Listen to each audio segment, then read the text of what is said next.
broadcast for shooters, hunters, and gun enthusiasts. This is the Firearms Radio Network. The bandwidth for this episode of Gun Guy Radio is sponsored by Patriot Patch Company. PatriotPatch.co.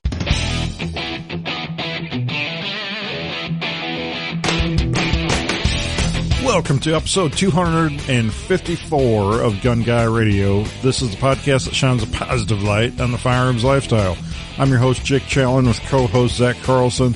This is your weekly dose of positive firearms talk without the politics. Hey, Zach. Hey, so we have to talk about guns. I thought this was just kind of the shooting crap show. Well, I did something in guns, believe it or not. Ooh, so you might have to go first. There's that. Well, first, let's talk about Patriot Patch Company. Helps make this episode possible. You can check out the Patch of the Month Club at patriotpatch.co. You get a unique patch, sticker, and artwork card in your mailbox every month. Only available via the Patch of the Month Club. And we're also doing some cool drops, every few weeks, kind of on and off again every other month at this point, but some cool stuff coming down the roads for the drops too. We drop on Fridays at 2 p.m. Central when we do drop, and those are also limited edition and going very well. Check it out, patriotpatch.co. So, you want me to go first, I guess? Yeah, I mean, if you got a gun thing, this is a special occasion. So, special occasion. So I actually went shooting, believe it or not. Wow, look at you. Somebody got a stimmy check. A Biden buck. So, no, I didn't buy anything new. Just all out of my cabinet. I actually shot up ammo of mine. Buddy of mine, he helped me move some stuff to the new Patriot Patch store in the downtown shop we got uptown here. Some heavy equipment, an automatic t-shirt printing unit and everything. We had to take part of the back wall of the store apart and then have a neighboring business forklift it in and everything. It was kind of an ordeal. So that worked out, but afterwards we got to do some fun stuff. He helped me buy another crap box vehicle, and then we went back to my place and we shot guns. So it was. So did you need the forklift for that car purchase too? You know what? I drove it home on terrible tires and it hadn't been on the road for 6 or 7 years, so I felt very roadkill or vice grip garage. I was going to say, you need a GoPro and suddenly you'll be a YouTube sensation. You'll say, well, let me hook your beepers on this thing over here, and right? These tires haven't been filled up in 7 years, and probably explode, but whatever. Well, they weren't as bad as the tires I've seen him do. The tires he does is resurrection stuff. It's like a miracle that those things fill with air. You can't believe it. Yeah, and the ones that are halfway in the ground and he's digging them out. So they've been just exposed to just all the elements just rotting away. Yeah, and some of those, the tread's not even attached to them. It's just flopping. It's funny. So yeah, I bought another Chevy Love, and it turns out to be a 1979, just like my two-wheel drive long box, but this is a 4x4 short box. Oh. And it's pretty cool. It runs and drives and has an oil leak like the Valdez. Just terrible oil leak. I'll have to fix that. But other than that, it's really good. And oil leak enough that it just smokes as you're driving down the road? No. It you could probably change the oil by leaving it run and it just goes out. Okay.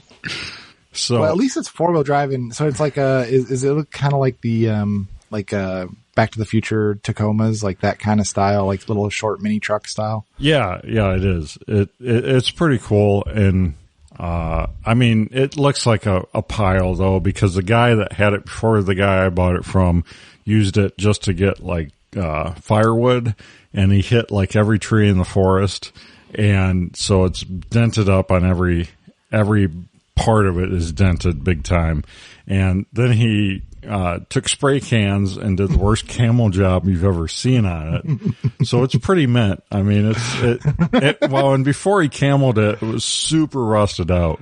So, oh my God, yeah. So what is the redeeming quality here? Because you say it doesn't have good mechanicals because it's leaking oil everywhere. Has no good body work. I mean, I could start it up as long as I fill the tire up. I can start it up and drive to town. And so the tires don't even hold air. One doesn't hold air, but I can. Yeah, it's fun.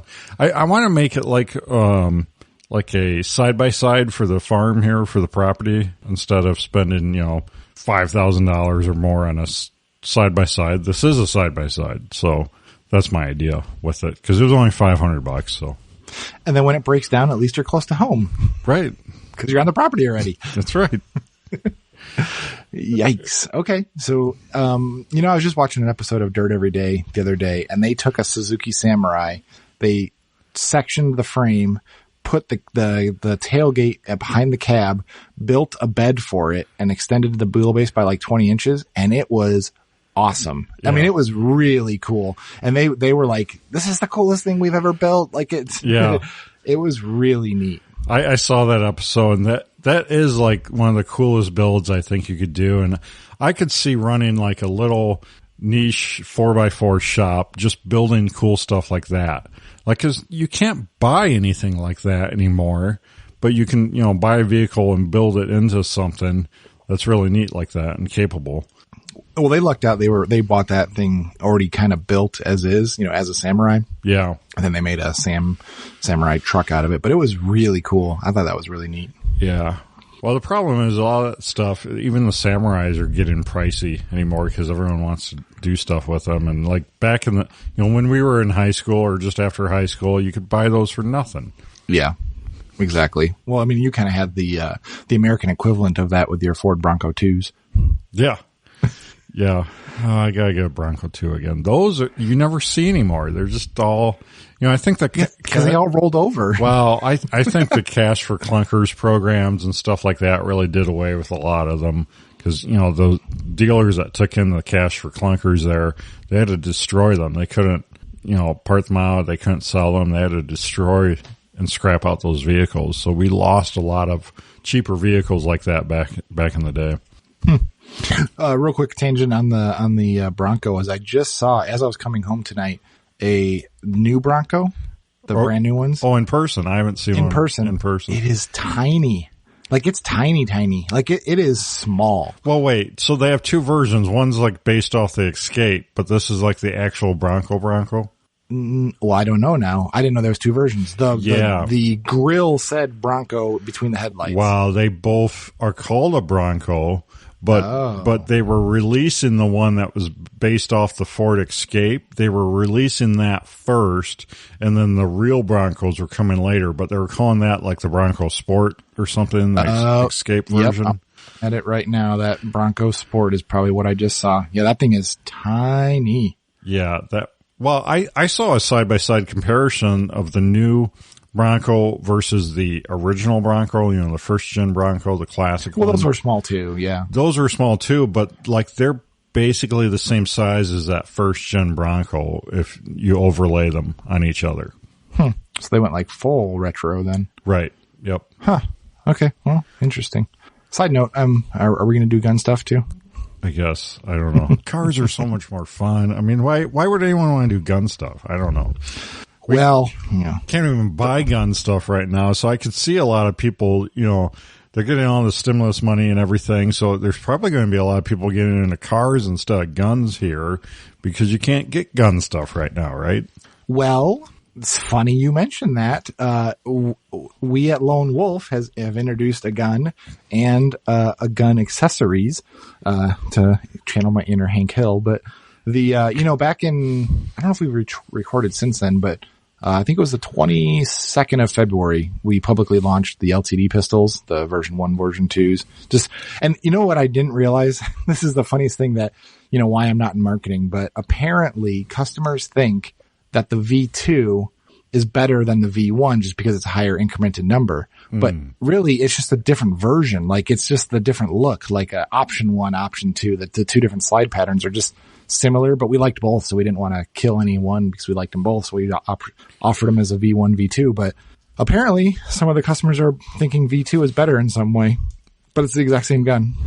But anyways, that gun has gone off like gangbusters. I was really surprised, so I don't know if it's because people really like it or it's actually available and people can buy it or what the deal is, but they're going like crazy. So if you got that stimulus money, we'll take it. And they are all winning back order within the first couple weeks. And so there's batches out at coating right now. So within the next week or two, we should have more in stock and ready to ship.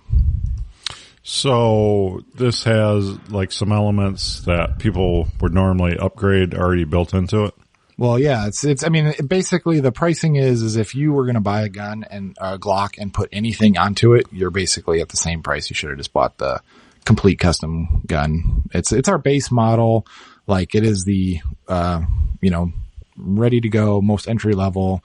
Doesn't have all the bells and whistles on it, but it's a good base foundation for everything else. And it's what people wanted. So that's what we're coming out with first. And they are, selling very well, which is nice to see.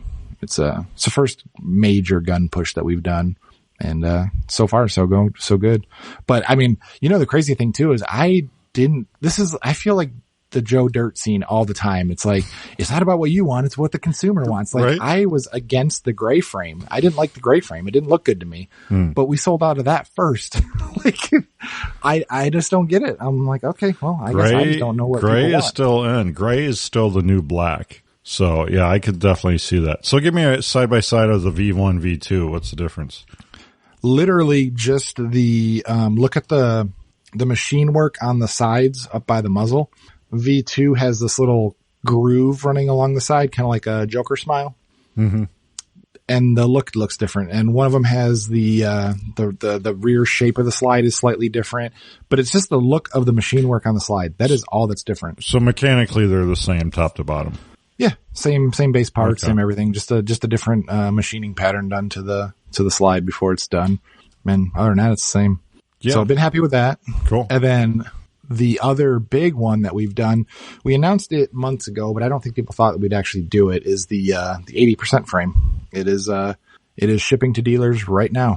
So I am stress relieved now. That has been my big project for the last few months, is getting these 80% done and getting the molds done, finalized, tweaked, all these things that you have to do when you do an injection molded product. It usually takes a couple mold revisions to get one that's right spot on. So we finally got that, and they are You mean you're not like Taurus and just, do the first one that comes out?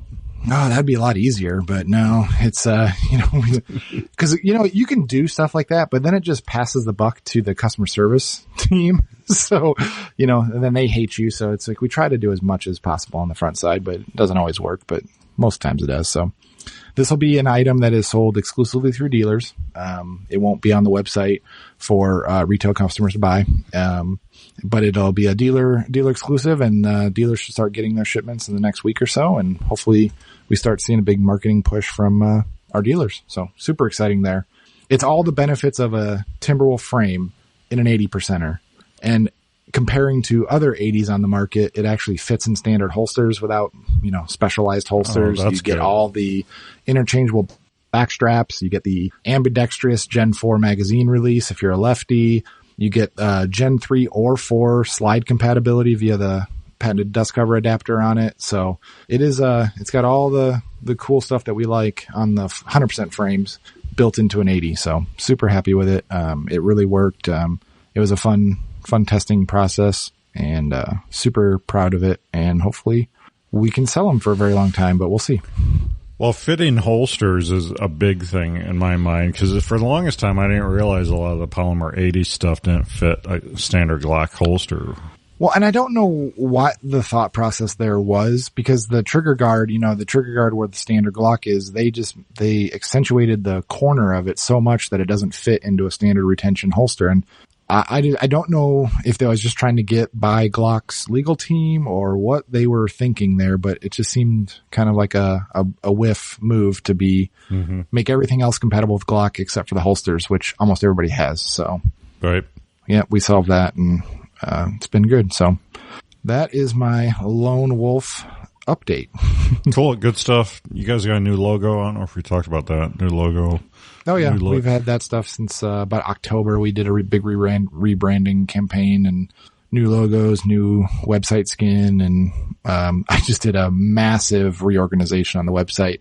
The website was, since I've been there, going on 11 years now, is the basic structure never really changed. And it was just kind of hodgepodged and everything went on. And I knew where everything was because I'd been around it for so long, and everybody that worked there knew where everything was. But, feedback from customers was like, I can never find anything, and so it took a little thinking, and I'm not done with it all the way, but we've kind of consolidated down to, I think, 6 major categories, and then everything's in there. And we used to have a lot of product that when I was looking at the item masters, there'd be like one item in like 5 different subcategories because you could get to it from different directions. And depending on, if the person thought about it as a guide rod, it would go this way. But if they thought about it as a recoil spring, they'd go through this way. And I was like, you know what? Let's just simplify this. Let's make the paths a lot more narrow and just focused and push it that way and rely on search, the search results if people, just couldn't think about where it would fall into.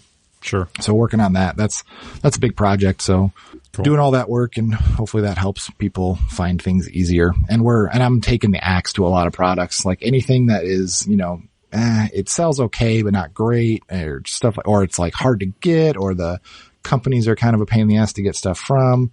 Just, I'm getting rid of it. Let's get some of these, ancillary items out of here and really focus on our core business. So cool. That's all happening. Awesome. So yeah, I went shooting, this weekend with my buddy, and, it was kind of funny. He was the one that, got into plate carriers here about the same time Zach did, and was all about trying to find stuff because you can't find stuff. And then what do you settle for? And that whole game and everything. Been there, done that. And then, so he came out and he wore it. He's like, well, I bought it. I'm going to wear it. I'm like, okay, whatever. Did he do cartwheels and stuff just to make sure it was all going to stay in place? I think he wanted to, yeah. So, but he shot his carry gun, and hopefully he doesn't mind me telling me this. I'm not going to use his name, but he shot his carry gun that he's been carrying fairly regularly, and he's terrible with it. like just awful. And is it because it's too small, or what's the problem? Well, he's opposite eye dominant to his hand, hand so and he has to hold it like a gangster then, that's all. Right. He's got to like cock his head and look all weird. And I even suggested, well, maybe you shoot with your other hand and draw from the other side and just reteach yourself. But no, that wasn't working either. And, but he got it down, and I think he might actually move to maybe a red dot setup where it's a lot easier for him. I was just going to say, I think a red dot would solve a lot of that issue. Yeah, and he was talking about it, and I get looking at his gun, and I'm like, dude, you have a plate on here that you can just put a red dot on it. He's like, really? Like, yeah, dude. What gun is it? It's the new Springfield, is it the Hellcat or the what is it called? Yeah, Hellcat. The Springfield without the grip safety. The Springfield that Springfield said they would never release, pretty much, but they did. And I shot it, and it's not a bad gun. I mean, I wouldn't buy it. I'm not going to give Springfield money again, but it's not a bad gun. Is it a 9mm that he's got? Yeah. Mm-hmm. So were you able to shoot it okay? Yeah. Yeah. So it's him. It's not the gun. Yeah. It's not the gun. But what is it? What if he just closes his other eye? No, it wasn't doing it. No. And I think the biggest thing for him, we realized he was really anticipating the recoil and flinching. And once he realized he was doing that, he locked that down pretty good. And then he was pretty good, pretty spot on. So I think that was a big part of it. But I bring this up not to knock him or anything. He's an awesome dude and helps me out all the time. And, he'd be out here shooting every day, practicing if he could, but we're just both so busy. But, this kind of drives home. I know there's a lot of people out there carrying that haven't shot their carry gun. And so this isn't like unique or anything. So you really need to get out there and see how well you can actually shoot your gun and get some practice in with it. Was he humbled by the experience, or was he in denial? No. Completely humble, completely like, let's get this right. Let's figure this out. All of that. And we did to a big extent. I told him about dry firing practice and stuff. Like he's pretty new to handguns in every aspect. Like he grew up hunting, grew up shooting rifles and shotguns and everything. But I think there's a lot of guys like this that are just really new to anything handgun. And so told him about dry fire and everything. And I know people that dry fire every day just to keep the skill up and everything because it's a diminishing ability. So I think he's going to try that and stuff. And, just getting out and diagnosing what's going on with you and your gun, you got to do it, and I don't shoot nearly often enough either for carrying every day. And I need to shoot more and continue to diagnose what I do wrong too, because we all can improve, I'd be really curious if he's new to handguns, what drew him to, or why did he decide on a Hellcat? I don't know if it's a mark. I should have asked him that. It's funny. He bought a Hellcat, and then he bought like a maroon or some color Taurus for his wife that she hates. And I told him, I'm like, rule number 1, don't buy your wife a gun. Let her buy a gun. Wow, man. It just seems like that's like, I don't know. The stereotypes are true for a reason, I guess. It's just filling that stereotype of those. I think so many new gun guys just see stuff that looks cool and is cheap. Springfields are pretty affordable. Tauruses are even more affordable. And I don't know. So you think they base it based on the cool factor and they don't really either investigate what it, reviews or... You and I hate the Springfield marketing, like every aspect of it, but they're really good at it to non-gun people. And so I think that's what pulls a lot of people into the Springfield brand. And I mean, really, it's not a bad brand overall as far as quality and everything. And I still carry a Springfield. I still carry, 45 every day. And is what it is. I mean, there's better guns, but there's a lot worse guns too. Sure. Well, so have you guys set up another shooting date to see if he's stuck any of his lessons? So we need to, and you know what? I kind of forgot that he was so new at shooting handguns and this whole part of the gun world and everything. And so I guess I need to be a better teacher too. And I should have set up paper, cause all I had was my plate rack. I got 6 plates that you knock down when you hit them and you pull a rope and they pop back out. So that's really fun to shoot, but if you're trying to figure out where you're hitting, if you're not hitting the 6-inch plate, that's really hard. So that was part of the difficulty here. And so I really should have, if you're a newer shooter, or if you have a newer shooter out, you really need some kind of paper to shoot at to see, where they're hitting consistently, because it might not be anywhere near where they think they're aiming. So that's a big takeaway from this. Other than that, I mean, shooting steel is a lot of fun once we got him dialed in and everything. And I mean, it's a lot of fun to shoot that steel though. So, but you really need both. So yeah, cause it also shows what helped me a lot in one of the classes I took was having somebody else skilled shoot my gun to prove that the gun is capable far more of what I was. Right. Like I was okay grouping, 2-inch group or whatever. Then I had a, God, what's his name? Steve from the Gun Dudes. Anyways, but, he shot my gun and it was like one hole and I was like, dang, okay, it is definitely me. How'd you do that? Yeah. Practice and skill, I guess. Jeez. So I think that Hellcat only takes certain optics, if I remember right, doesn't it? It's a smaller single stack one, right? So yeah, it probably does. I don't know anything about it, but it does have the removable plate on it, so that's cool. And I think they sell it with an optic. I don't know which one.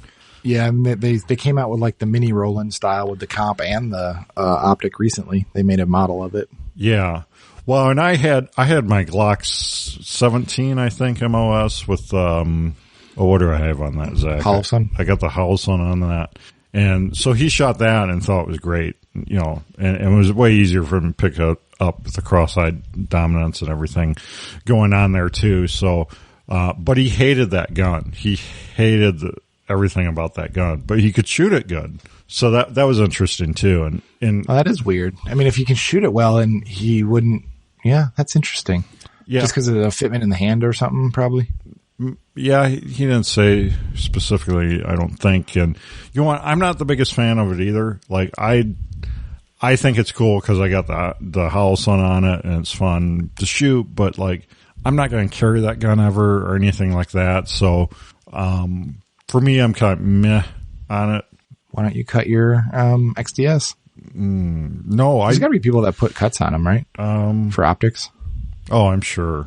I have no desire to like keep that gun forever. I'm going to look into some of the SIGs and some of the other stuff on the market, and I'm going to transition here when guns actually come back in stock.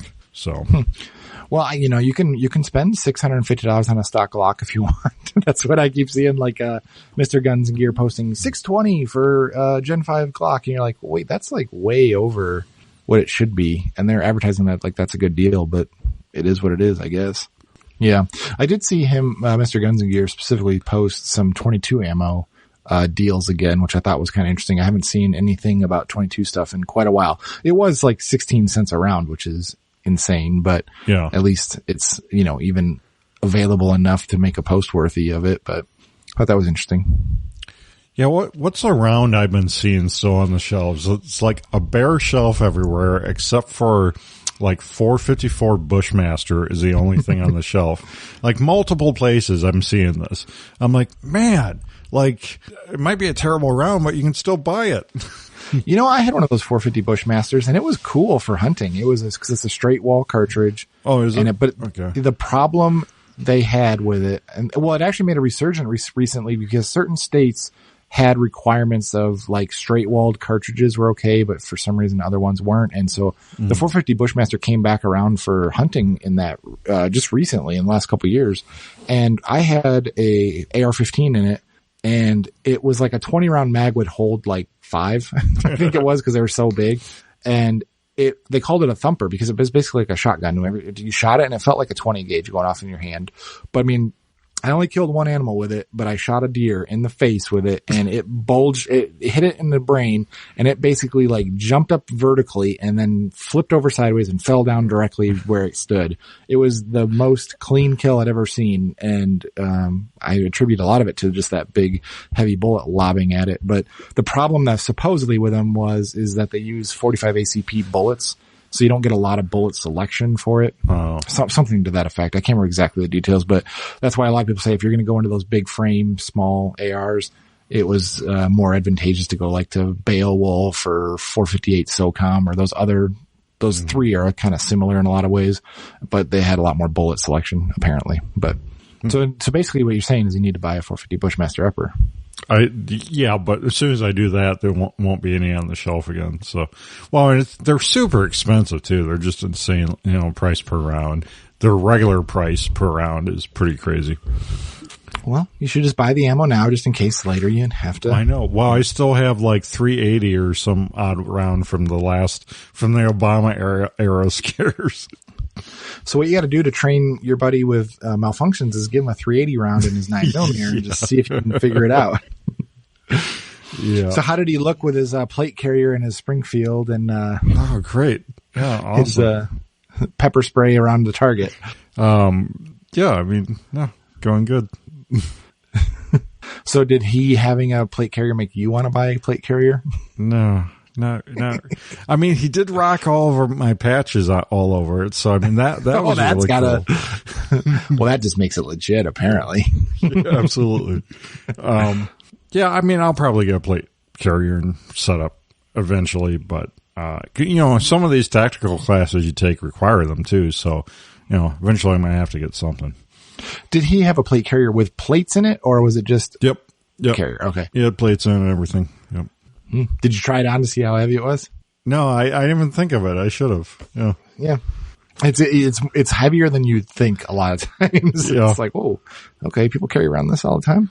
I did actually get my plate carrier that I ordered back in like October, the Cry Precision, was it JPC 2.0, I think it was.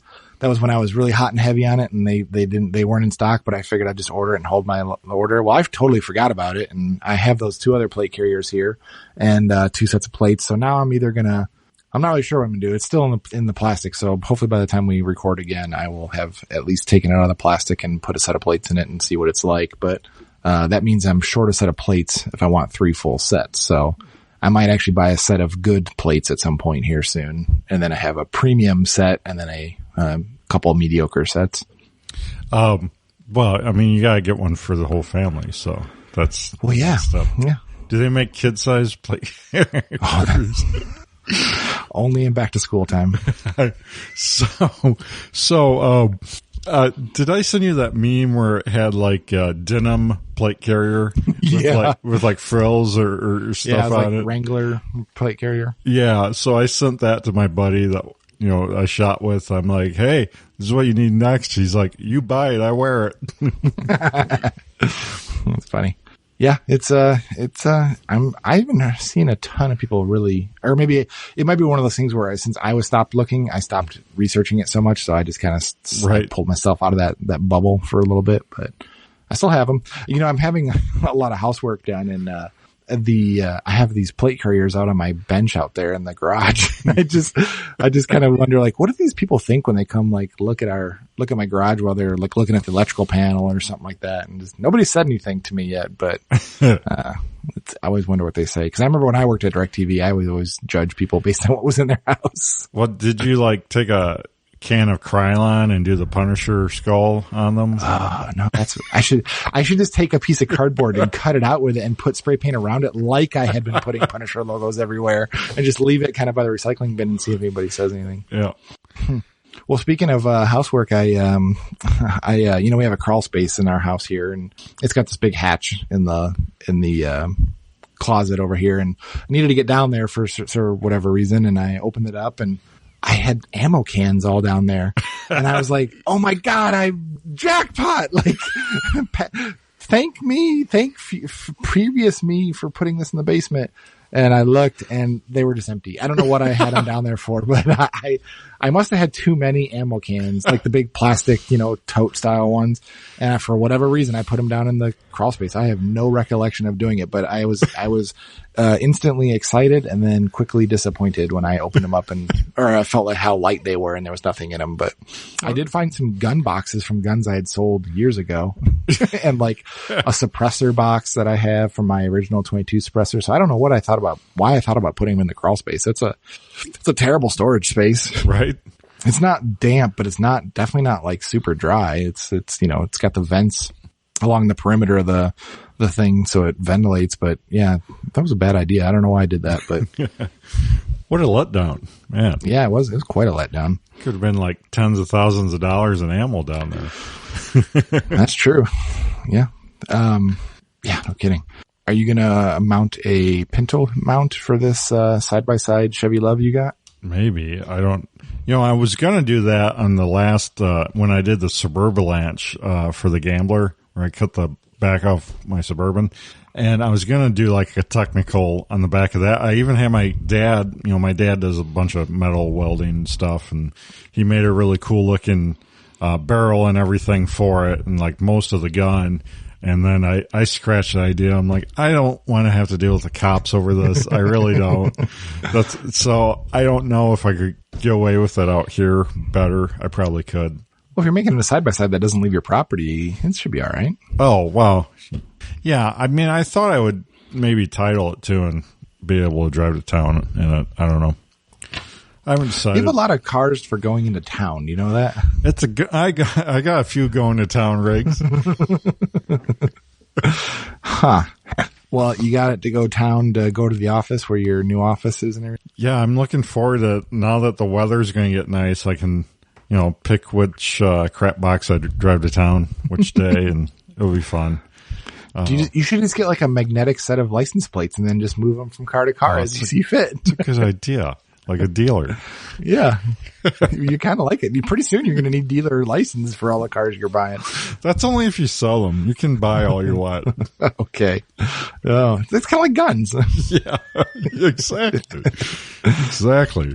Well, yeah, I don't know if you heard the whole thing with the car world, but like they're supposedly the EPA is trying to regulate where they outlaw like all racing and all mods to even non-road cars and everything. And so like everyone's up in arms about that in the car world now. And like being a gun guy, I'm kind of like, oh, first time.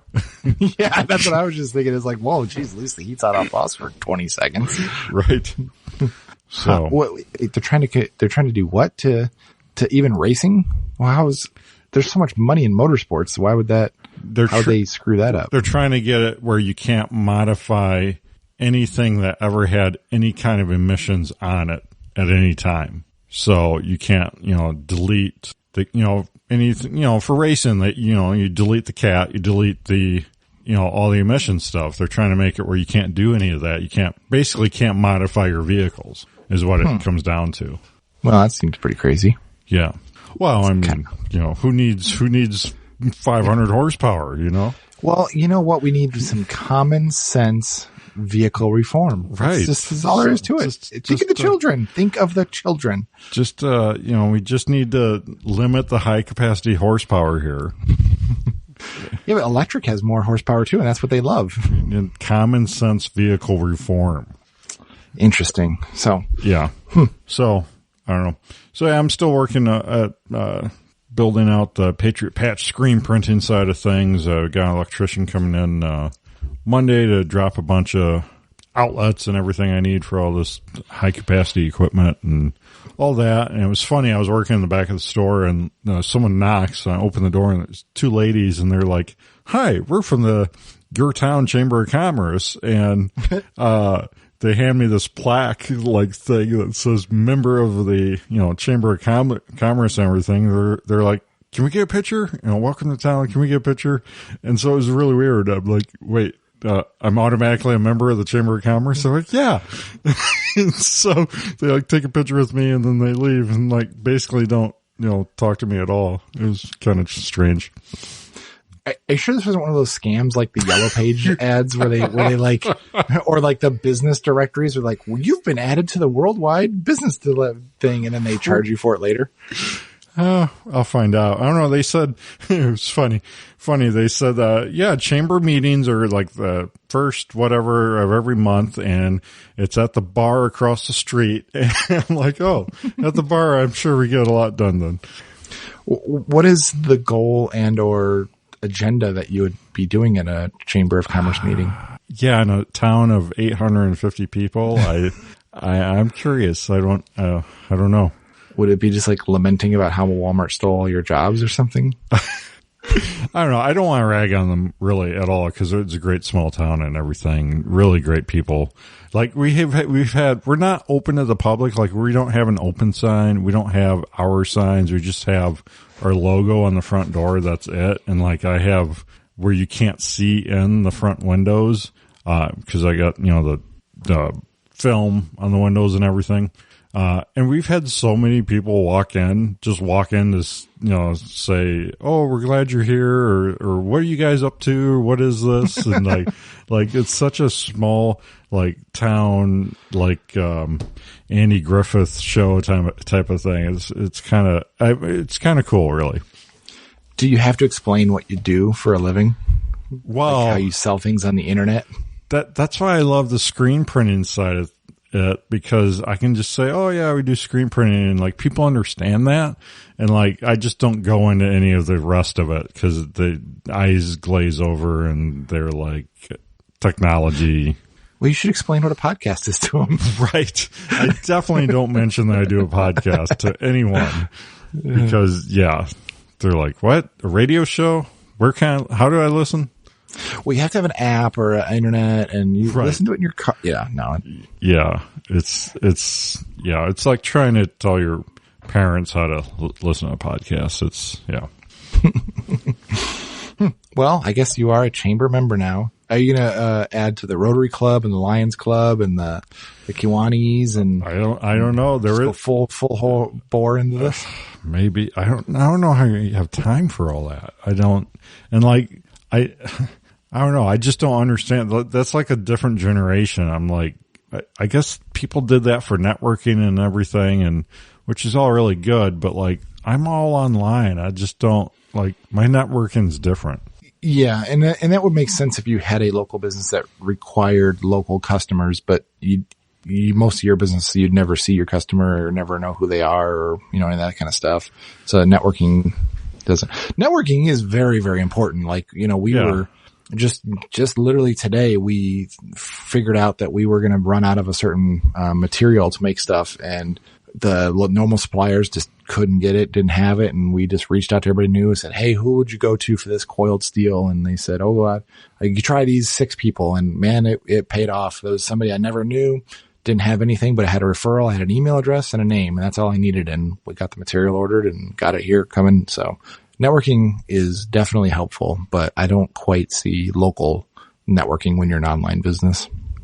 Yeah, absolutely. Like I said, it's just different for me. All my networking's online, and I've got some great friends in the industry, and both the firearms and the patch industry, and learned a lot from them, and still I'm learning. Is there a patch industry outside of the firearms space? Well, sure, yeah, there is. I don't know about it, but like, think of all the bikers that have all the iron-on patches and all that. So there's a whole industry on that side of things, and then there's a whole industry on like the appliques. I can't say the word, but the appliques, those. Yeah, like the crafty side of the industry. There's like that whole side of but like they're so different. They're like they never talk to each other that I know of. I don't know. It's just, well, it's kind of like guns and knives.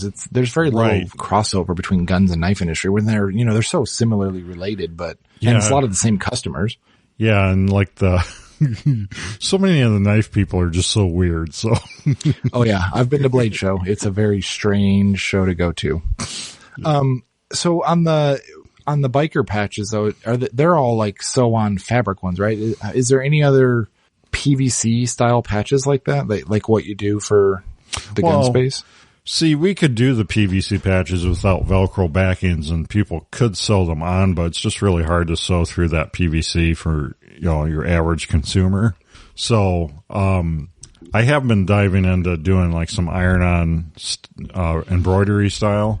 So I'm going to explore that space a little bit and see where that takes me. If we can do some of our classic designs re-released as embroidered, where it can be Velcro or iron-on, so that maybe we could hit that biker crowd too. Because there's such a big portion of that biker crowd is big American pro Second Amendment. I mean, a little bit different from what we are, but still, I think there's got to be a market there. Yeah, I would assume so. Anything else exciting happening in the gun world with you? Boy, it's like kind of like hurry up and wait to do anything as far as purchasing. I mean, like I say, I would like to buy a little single stack 9 SIG, but it's just not. I'm just not going to pay a premium. I'm going to wait. Well, just you got your Biden bucks. Just buy something. Yeah. You could pay those inflated prices. Yeah. No thanks. It's kind of like the meme I saw. People get their stimulus check and they're like, well, heck, I will extend my car's warranty. That's hilarious. Funny, you called. I've been thinking about that. That's really funny. Huh. Well, yeah, that about wraps us up. So check out patriotpatch.co. If you're like any kind of business entity that needs custom screen printed t-shirts, we're going to be running those here pretty soon. So you can reach out to me at jake@patriotpatch.co, or if you need any wholesale patches, anything like that, we're expanding the wholesale side of things too. Check us out, patriotpatch.co. And if you need website design, graphic design, check out Ryan Cross over at Hunter of Design.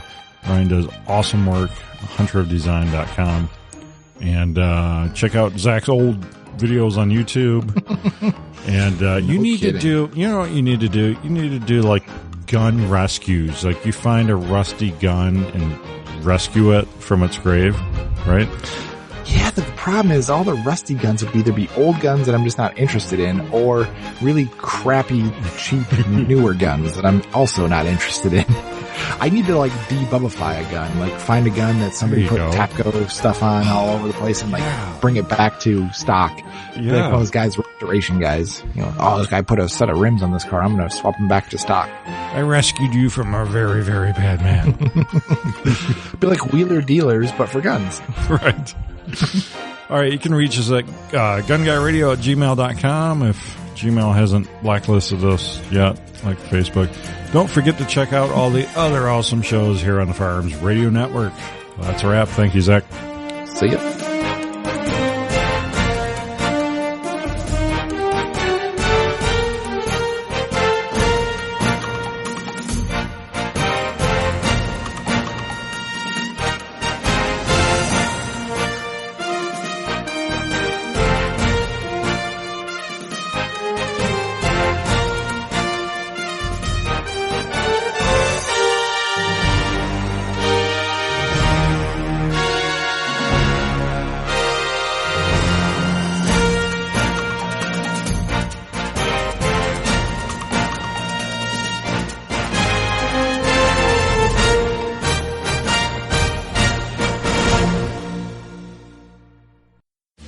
This has been a production of the Firearms Radio Network. You can find more information at firearmsradio.tv.